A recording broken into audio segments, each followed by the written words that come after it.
Hello guys, welcome to 5 Minute Solutions. Today we'll show you how to restore deleted posts on Instagram. First, open Instagram on your phone. You can just delete one of your posts, click delete. So now where to find them? Go to your profile,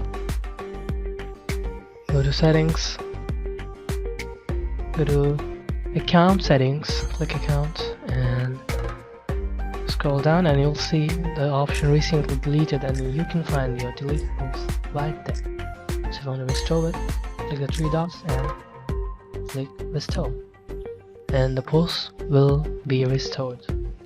You can just go on your timeline or your profile and refresh the profile, refresh the timeline, and you can see your post back in public.